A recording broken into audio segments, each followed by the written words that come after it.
The alien city was silent when Captain Ryan Cole stepped through its steel gates. The air shimmered with strange colors, pale blue mist rising from crystal roads, glowing lights pulsing like living veins beneath the surface. Hundreds of alien eyes followed him as he walked. None of them spoke. None dared move. Ryan's boots echoed through the courtyard.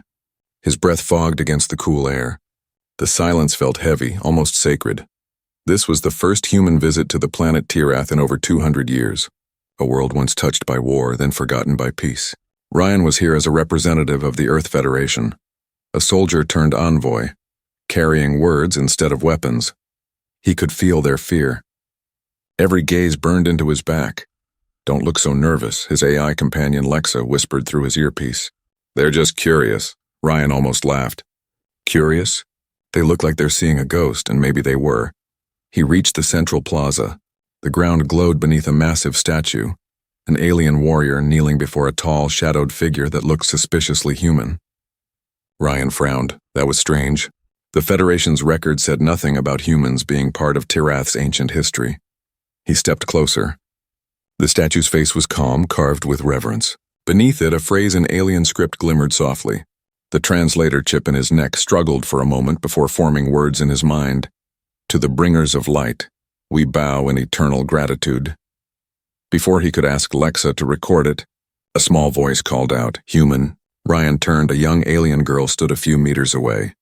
Her skin shimmered faintly with silver-blue scales, her large eyes glowing like tiny moons. She couldn't have been older than 12. She stared at him with trembling hands, and then slowly she knelt. The entire plaza gasped. Ryan froze. "Hey, no, don't do that." The girl lowered her head until her forehead touched the glowing floor.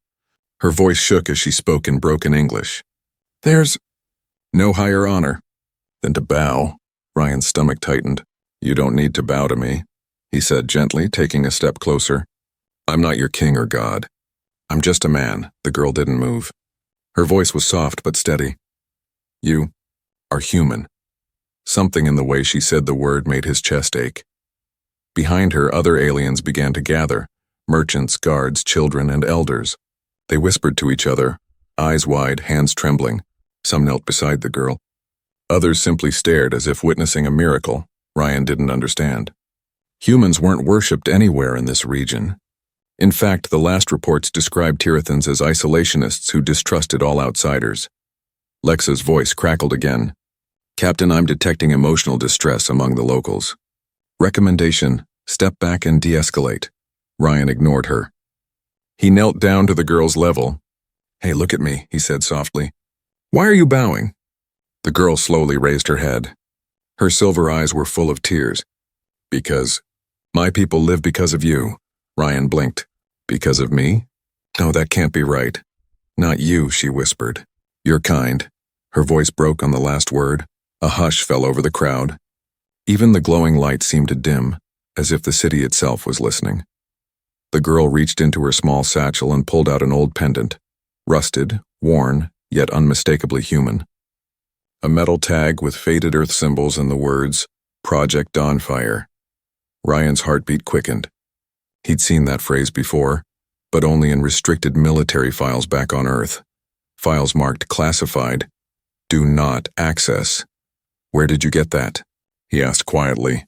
The girl shook her head. "It was passed down from the first saviors. The ones who came before." "Before?" She nodded. "The ones who burned the sky to save us from darkness." Ryan felt a chill crawl down his spine. He looked up at the alien crowd. None of them spoke. Many now had tears in their eyes. This wasn't fear. It was reverence. Lexa's voice turned sharp. "Captain, I'm scanning multiple emotional spikes. I advise you to retreat. Something about this memory pattern is ancient." Ryan ignored her again. His gaze returned to the girl. "What did they save you from?" The girl's hands trembled. "The Black Death. The sickness that ate our stars." Ryan's breath caught. "A plague?" She nodded slowly. "They came in ships of light. They gave their lives to stop it. No one ever saw them again. But they said one day their children would return." Ryan couldn't speak. The crowd watched him in silence, waiting, hoping. Finally, the girl stood, wiping her tears. "And now, one has returned." The silence was absolute. Ryan felt every heartbeat echo in his chest. He wanted to tell them it wasn't true, that he wasn't anyone's savior. But the pendant in his hand was real, and the word Dawnfire burned in his memory like a forgotten dream. Lexa's voice came one last time, low and uneasy. "Captain, there's no record of any mission called Project Dawnfire. Not in any human database. It doesn't exist." Ryan stared at the pendant, then at the bowing girl. "Then why?" he whispered. "Does it feel like I remember it?" The alien girl looked up at him, her voice barely above a whisper. "Because maybe you were one of them." And for the first time, Ryan didn't know if she was wrong. Captain Ryan Cole could not sleep that night. The image of the little alien girl bowing before him kept flashing in his mind. The tears, the pendant, the words Project Dawnfire. He sat near the campfire outside the Tirathan capital, staring at the glowing horizon. The planet's twin moons painted silver lines across the crystal sands. Lexa, his AI companion, hovered as a soft blue hologram beside him. "You've replayed the same moment 34 times, Captain," she said. Ryan rubbed his face. "Because it doesn't make sense, Lexa. There's no record of humans ever visiting this world." Lexa paused. "And yet they have a human relic." He looked down at the pendant in his hand. It was cold, worn by time, but the engraving was clear. Project Dawnfire. "Run a deep search," Ryan ordered. "Military archives, black files, hidden data, anything." Lexa's glow flickered. "I already tried. The Federation database rejects all access requests. The file is sealed by a 200-year-old encryption key. No record of who locked it." Ryan frowned. "Someone didn't just erase it. They buried it." The next morning, the alien council summoned him. Inside the grand hall, tall pillars of living stone pulsed with faint light. The air smelled of metal and rain. The council leader, an elder with translucent skin, spoke softly. "Human Cole, your presence stirs memories our people buried long ago." "I didn't mean to cause trouble," Ryan said, bowing his head slightly. "I just want to understand why your people think my kind saved you." The elder's eyes glowed faintly. "Because it is true. But the story is older than you imagine." He gestured toward the far wall. A massive mural came alive. Painted figures moved as if alive in slow motion. Ryan saw alien cities burning under dark clouds. Then, shining through the smoke, human soldiers in silver armor surrounded by blue fire. Lexa whispered in his ear, "Impossible. Our species didn't have interstellar flight at that time." The elder continued. "They came in ships of light. They burned the sickness from our sky. But their fire consumed them too. Since that day we bow in memory." Ryan stepped closer. "What was the sickness?" The elder's tone grew grim. "A plague born in the void. It fed on energy, devoured life, and spread through the stars. We called it the Black Sleep. The humans stopped it and vanished." Ryan's throat tightened. "You think I'm one of them?" The elder shook his head. "Not one of them, but perhaps their echo." Later that day, Ryan walked through the alien marketplace. Everywhere he went, whispers followed him. Some aliens bowed, some just stared in awe. Others turned away, afraid to look at him. Children pointed and whispered words he couldn't understand, something that sounded like Lightborn. He stopped by a stall where an old alien woman sold tiny glowing crystals. She looked at him for a long time before speaking. "You have their eyes," she said. Ryan blinked. "Whose eyes?" "The ones who came before. The humans of fire. My grandmother saw them. She said they walked like storms but spoke with kindness. She said they promised to return when the stars began to die again." Her words made the air feel heavier. "Did they leave anything else behind?" The woman nodded slowly and handed him a small cube of dark glass. This was found near the crater where the ships fell. "No one could open it." "Maybe you can." Ryan took it carefully. The cube was smooth, cold, and when he touched it, faint blue symbols glowed across its surface. Lexa immediately reacted. "Captain, this object emits a signal. Frequency pattern matches old Earth transmissions, but distorted, ancient." Ryan felt a chill crawl up his arms. "Can you translate it?" Lexa hummed softly. "Processing." A faint human voice came from the cube, distant and broken by static. "This is Commander Alara Voss. Project Dawnfire. Containment failing. Do not return." The message ended in static. Ryan stood frozen. His heart pounded in his ears. "Lexa, replay that." But the cube went dark again. Dead night returned quickly on Tyrith. Ryan sat inside his tent, replaying the faint recording over and over. A human voice, real, emotional, terrified. Proof that humans had been here. Lexa's voice was quiet now. Captain, if Dawnfire was a containment mission, then they weren't just saving Tirath. They were preventing something worse. Ryan nodded. And they didn't want anyone coming back. He clenched his fists. Then why am I here now? Lexa hesitated. Maybe because the thing they stopped is returning. Outside, soft footsteps approached. Ryan turned to see the alien girl, Lyra, standing at the tent's entrance. She held a small light crystal. Captain Ryan, she said softly. You found the voice? Ryan stared. You knew? She nodded. My people guard the place where the voices sleep. We are told never to awaken them. Why?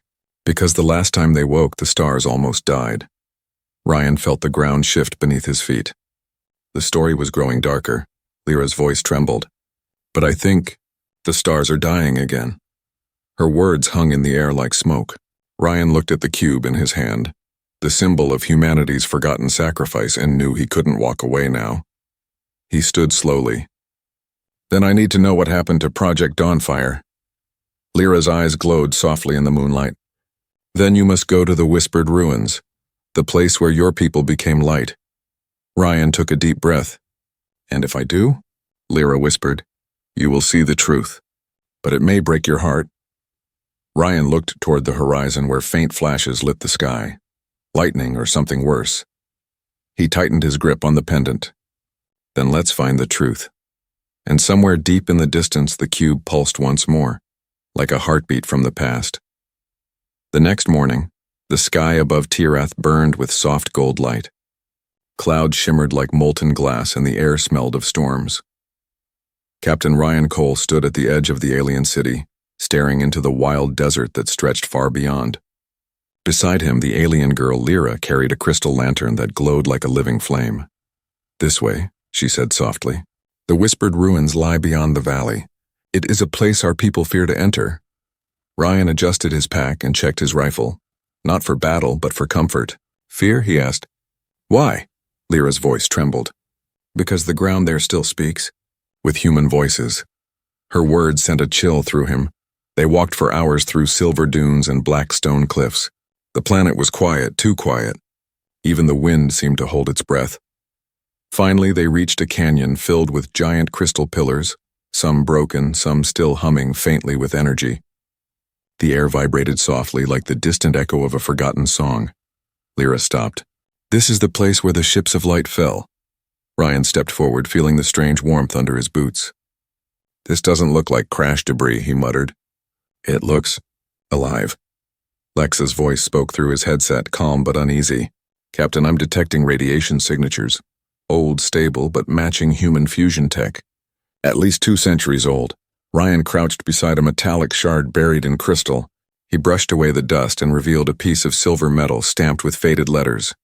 Dawnfire 07, EFS Valiant. His heart skipped. It was real. The Dawnfire ships were real. He placed his hand on the metal.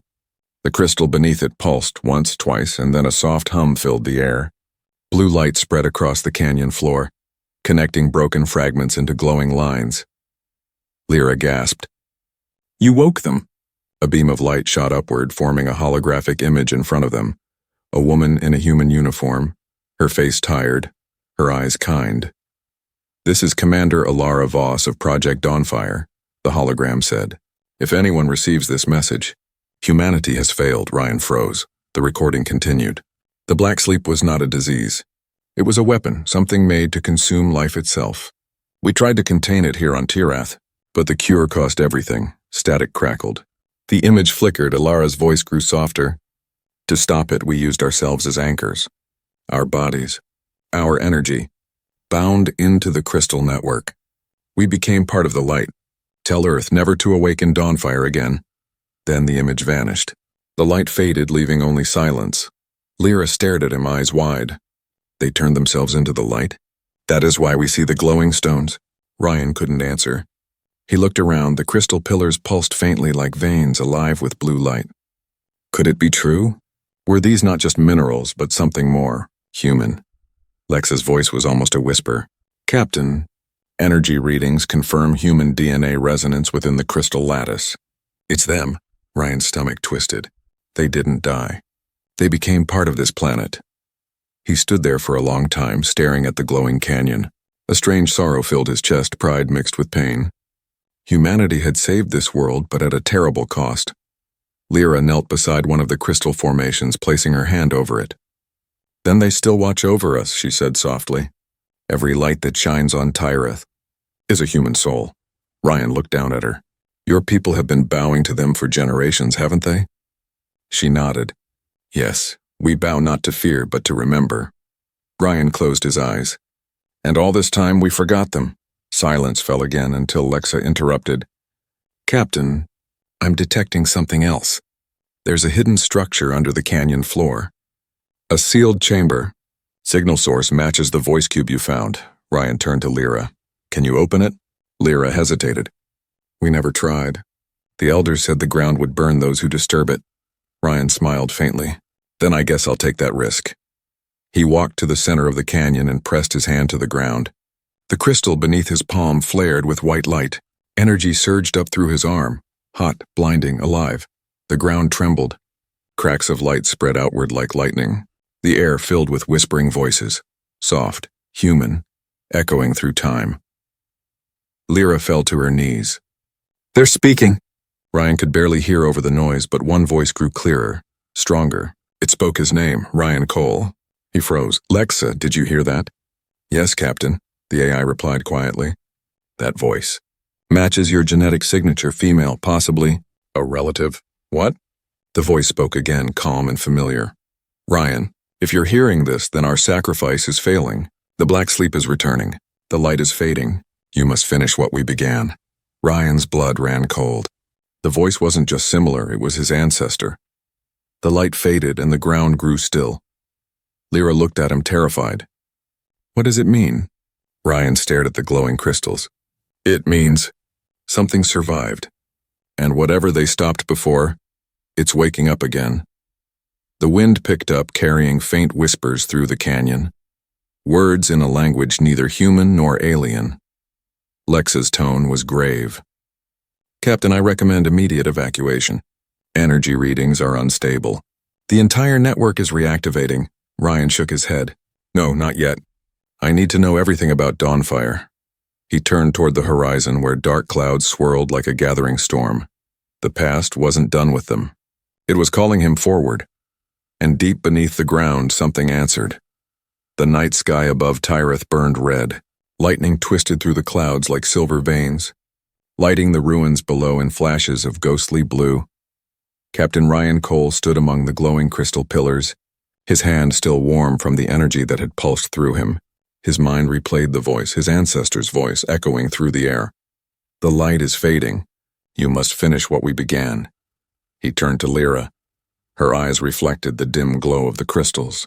"If what she said is true," Ryan murmured, "then something survived. Something dangerous." Lyra nodded slowly. "The black sleep," she whispered. "The darkness our stories warned us about." Ryan looked at Lexa's holographic form flickering beside him. "Lexa, run a full scan of this area. I need to know what's below us." "Scanning," Lexa replied, her voice calm but tense. "Captain, I am detecting multiple sealed vaults beneath this canyon. Some are inactive. One is awake." Ryan frowned. "Awake? You mean active?" "No," Lexa said. "I mean alive." The wind rose sharply, stirring the sand. The glowing crystals dimmed as if something beneath them was breathing. Lyra grabbed his sleeve, fear in her eyes. "We should go." The ground. It remembers pain, but Ryan didn't move. He stared at the canyon floor where faint lines of red light began to spread, cutting through the blue. "Lexa," he said slowly. "What's causing that color shift?" "Unknown energy. It's spreading fast. Warning, containment fields are collapsing." A low hum shook the ground. The air filled with whispers, thousands of faint human voices speaking at once, overlapping, desperate. Ryan felt a sharp pain behind his eyes. For a moment, he wasn't standing in the canyon anymore. He saw fire, ships burning, men and women in silver armor shouting orders, the sound of something vast and hungry roaring in the darkness. Then, silence. He gasped and stumbled back. Lyra caught his arm. "Ryan!" What did you see? He looked at her, his eyes wide. I saw them. The first Dawnfire team, they weren't fighting a disease. They were fighting something alive. Lyra's voice trembled. What was it? He swallowed hard. A weapon. Hours later, they returned to the alien capital. The council waited for him, faces grim and tired. Ryan stood before them, the pendant in his hand glowing faintly. Your legends were right, he said. The humans didn't just save you from a plague. They fought something that was created to destroy worlds. The elder tilted his head. Created by who? Ryan hesitated. I don't know yet, but I think someone made it. And they used this planet as a test. The council chamber filled with uneasy murmurs. Lyra stepped forward. He speaks the truth. The ruins still burn with the light of those who died to protect us. The elder turned to Ryan again. Then why return now? Why awaken the old fire? Ryan's voice was low. Because it never died. That night, Ryan sat alone in his ship's command deck staring at the data Lexa had gathered. Lines of code and energy signatures danced across the holographic screen. Lexa, he said, what's your analysis? There are traces of synthetic DNA within the crystal lattice, she replied. Alien in origin but merged with human energy. Captain, I think the Black Sleep was not a natural creation. It was engineered. Ryan's heart pounded. Engineered by who? Lexa hesitated. Data suggests early human design mixed with unknown biotech. Possibly an experiment gone wrong. He froze. You're saying humans made it? Or helped make it, Lexa answered quietly. It may have started as a weapon to control energy itself, but it became something else, something uncontrollable. Ryan felt sick, and they brought it here. To contain it, Lexa finished. They sacrificed themselves to trap it on Tirath. But the system is failing. The energy pulse we triggered has started the reawakening process. Ryan clenched his fists. Then we have to stop it. Suddenly, the ship's communication console flickered. A message appeared, encrypted and stamped with Federation symbols. Priority transmission, fleet command. Subject, Project Dawnfire inquiry. Status denied. Terminate investigation immediately. Ryan's eyes narrowed. They know, Lexa's tone darkened. Captain, someone within the Federation doesn't want the truth revealed. He leaned back in his chair, staring at the flickering message. So they buried it. They buried the whole war. Correction, Lexa said. They erased it. Ryan stood. Then we'll uncover it ourselves. The next day, Ryan and Lyra returned to the canyon with new scanning drones. The air was thicker now, the light weaker. The crystals pulsed like a fading heartbeat. Ryan set down a drone and activated it. Lexa opened a communication link to the hidden vault. The ground shook again. The red glow from before returned, stronger, burning through the surface. Captain, Lexa shouted. Energy readings are spiking. That thing below, it's waking.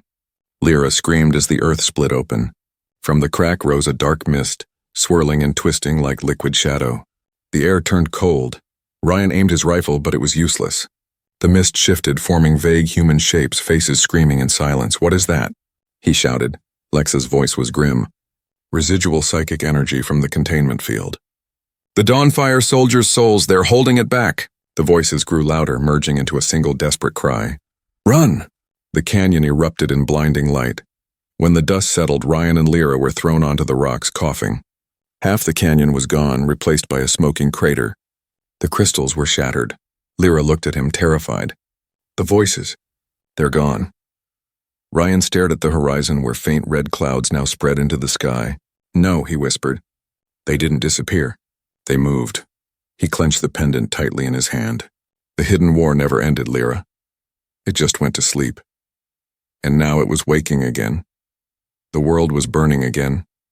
Not with fire, but with light. Red clouds drifted across Tirath's skies like bloodstains, glowing with an energy that hummed deep within the air. Captain Ryan Cole stood at the edge of the shattered canyon, dust covering his uniform, his heart pounding. He could still hear the faint echoes of the voices, those trapped human souls from Project Dawnfire, fading into the horizon. Beside him, Lyra knelt on the broken ground, her silver eyes filled with tears. They're gone, she whispered. The lights, they were our protectors. Now the sky bleeds again. Ryan looked up at the glowing storm. No, Lyra, they're not gone. They're calling. Calling. He nodded slowly. To me. That night, Ryan's dreams returned, stronger, clearer. He stood in a battlefield that was not his own. Human soldiers in silver armor fought against dark mist that screamed like dying stars. Explosions lit the sky. A woman with fire in her eyes, Commander Alara Voss, turned toward him. "Ryan," she said, her voice echoing through the dream. "You carry our blood." "You are the echo," Ryan gasped. "What does that mean?" She reached out, her hand glowing like a star. "When the light fades, one will rise who bears our memory. You are not just our descendant. You are our continuation." Before he could speak, the vision shattered. He woke with a gasp inside his ship. Sweat covered his face. The AI Lexa flickered to life beside him. "You were dreaming again," she said quietly. "It wasn't a dream," Ryan muttered. "It was a memory." Lyra entered the ship carrying a bundle of glowing scrolls. "These were kept by our priests," she said. "Old stories about the Dawnfire humans. They said one day, a human would return who shares their light. They called him the Echo." Ryan took one of the scrolls. The drawings were rough but powerful. Humans standing in blue fire, surrounded by alien children. Above them, words written in Tirathan script, "The fire that lives forever." Lexa scanned it. "Captain, genetic data from the Dawnfire relics matches your own DNA sequence at a 99.7% rate." Ryan froze. "What?" "It means you are a direct descendant of Commander Alara Voss, possibly her great-great-grandson." Ryan sat back, his chest tightening. "So I'm one of them." Lyra's voice trembled. "You are the living light of their promise." He stared at the glowing pendant around his neck, the same one the girl had given him days ago. And now their promise is burning again. They traveled east across Tirath's dead plains, following the faint pulse of the red storm. The ground shimmered with strange symbols, as if the planet itself was remembering its pain. Lexa's sensors hummed. "Captain, I'm detecting a signal ahead." "It's human, same encryption pattern as Dawnfire." Ryan frowned. "That can't be possible. There shouldn't be any humans left here." Lyra looked at him. "Maybe they're not alive the way you think." As they neared the source, the sand around them started to glow faintly. A massive structure rose from the earth, half crystal, half metal. An ancient bunker marked with the same insignia as the pendant. Dawnfire. Ryan's heart raced. "It's a vault." He approached the door. When his hand touched it, symbols lit up beneath his fingers. The lock recognized him. The door opened with a deep rumble. Inside, lights flickered to life one by one. Dust filled the air, but beneath it all lay machines, pods, and glowing energy cores. "This place," Ryan whispered. "It's a human outpost." Lexa's voice was filled with awe. "These systems are still active after 2 centuries. Captain, this is where the last Dawnfire members made their final stand." They stepped inside. Holographic screens came alive, showing human faces.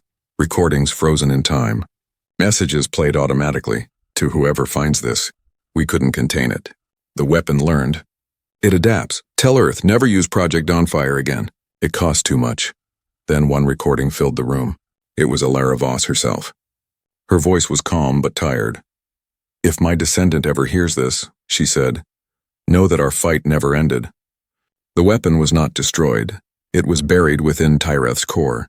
"One day it will rise again, and only our echo can reignite the light." Ryan felt his throat tighten. She knew. She knew this would happen.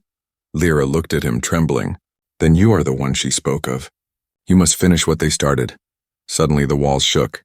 The floor cracked beneath them. Alarms screamed in human and alien languages. Lexa shouted, "Captain!" Energy spiked from below. The black sleep is reawakening. Red mist began to rise through the cracks, glowing with unnatural life. It pulsed like a heart. Ryan pulled Lyra behind him. "We have to shut it down." "There's a core chamber ahead," Lexa said. Manual override required DNA key access.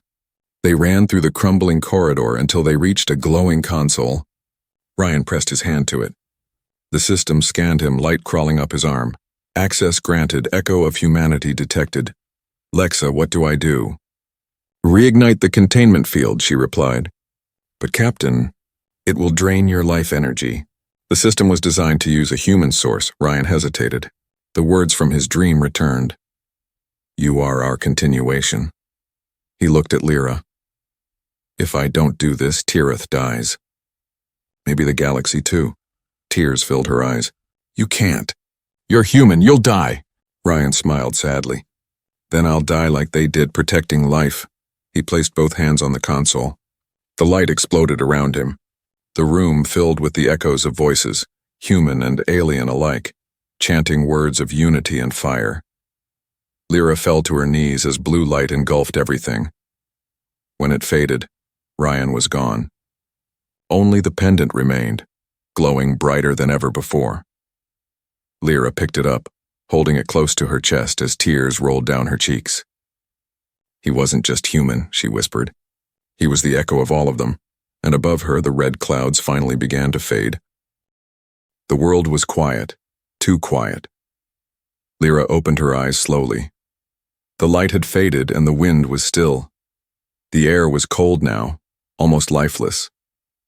She looked around the ruined Dawnfire vault, its walls cracked, its machines silent, its once bright energy now dim.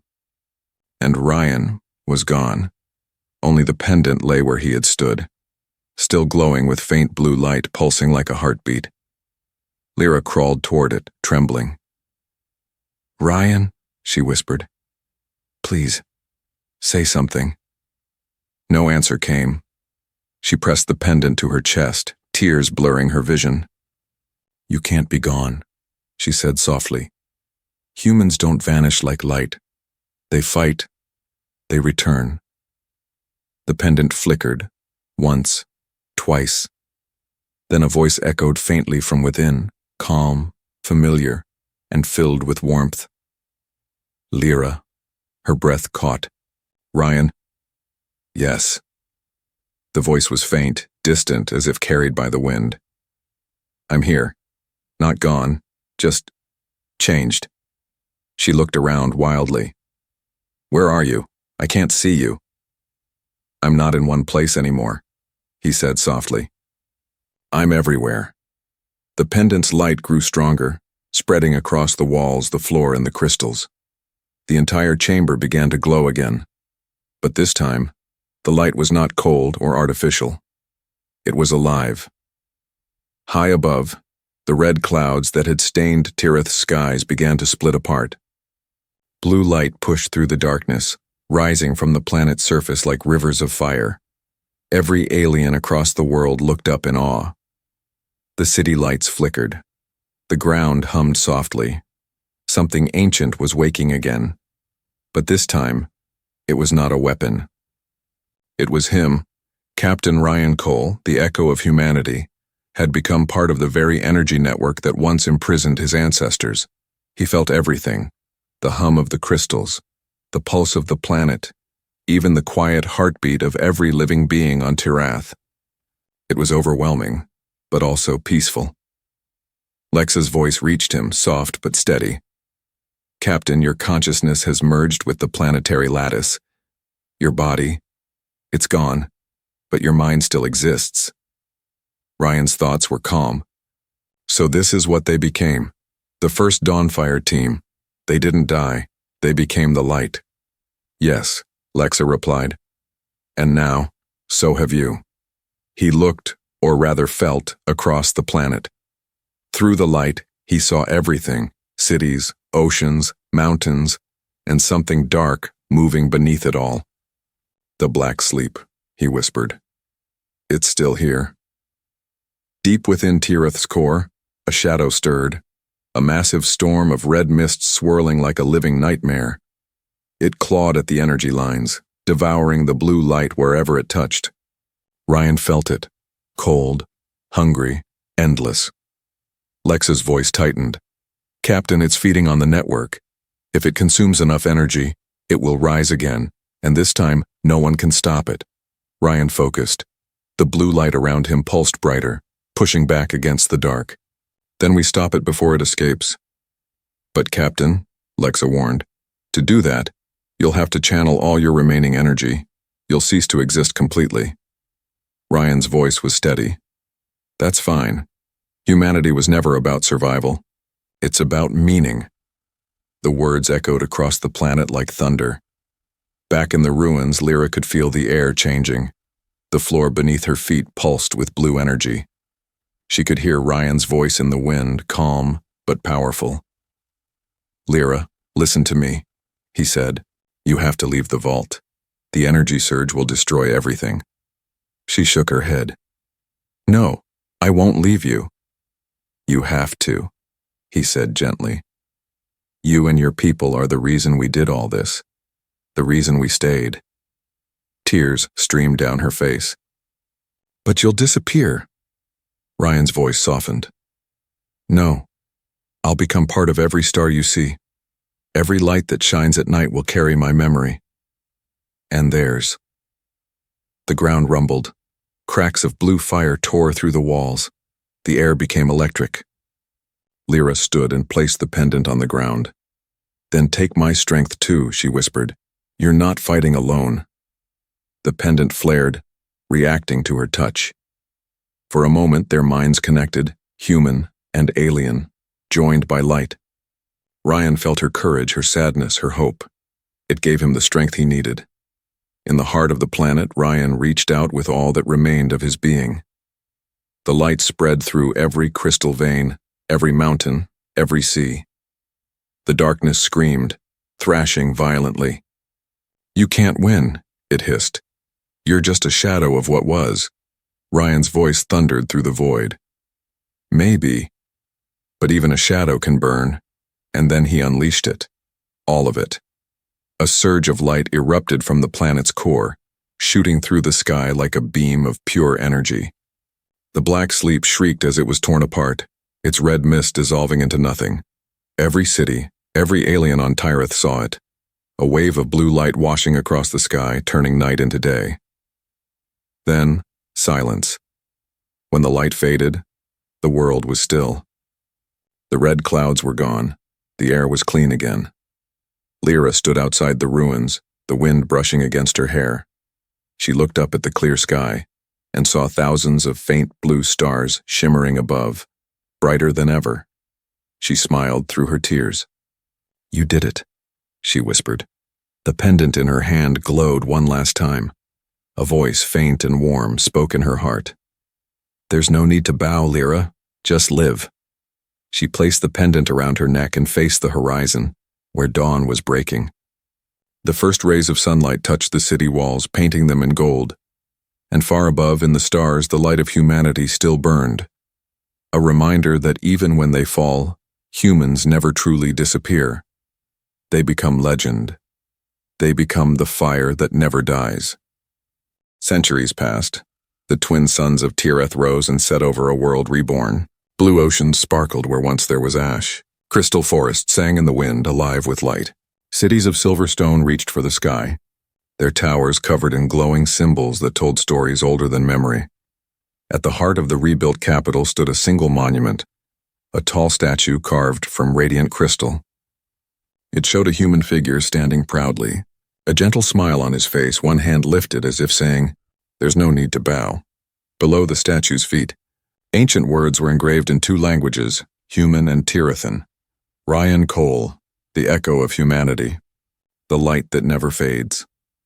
Every year, on the day the skies turned blue again, the people of Tirith gathered in the plaza. Children placed flowers made of glowing glass at the statue's base. Elders told the story of the human who became light, the one who ended the black sleep.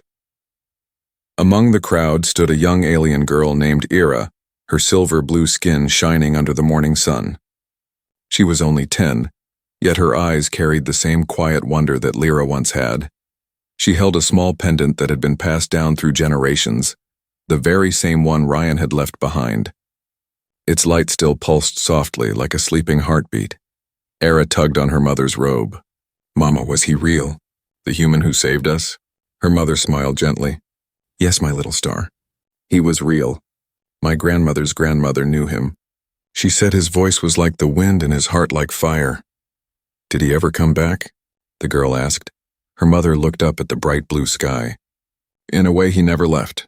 That night, the great festival began. Thousands gathered as the twin moons rose. The plaza glowed with soft white fire. Musicians played instruments made from crystal veins, filling the air with a melody that felt like light itself. At the center, Era stepped forward, holding the pendant high. The crowd grew silent. She spoke in a clear, trembling voice, repeating the ancient words all Tirithans learned as children. "He gave his light, so that we might see. He gave his breath so that we might live. To the human who became the dawn, we remember. Then slowly the entire crowd knelt. Every man, woman, and child bowed their heads in silence. But this time it wasn't out of worship or fear. It was gratitude, pure and endless gratitude. Above them the stars shimmered brighter, forming a faint blue outline of a man standing in the heavens, hand raised in peace. For a heartbeat, it looked as if he was smiling. Far beyond the physical world, in the endless light that surrounded Tirath, Ryan Cole still existed, not as flesh and blood but as consciousness, a living current of energy flowing through the stars. He could feel the planet breathe. He could sense the laughter of children, the growth of forests, the song of the oceans. He could feel life, the thing he and his ancestors had fought so hard to protect. Lex's voice, gentle as ever, drifted through the light beside him. "Captain, it's been 500 years since the awakening." Ryan smiled in the glow. "And they're still here. They learned to live without fear." "They remember you," Lexa said softly. "Every year." He looked down at the planet glowing below him. "Good, because remembrance is the spark that keeps light alive." Lexa paused, her tone almost human. "Would you do it again?" Ryan didn't hesitate. "Every single time." Down on Tirath, Era placed the pendant on the statue's base. Its light flickered once, brighter than ever before, and then she heard a voice, faint but clear, inside her heart.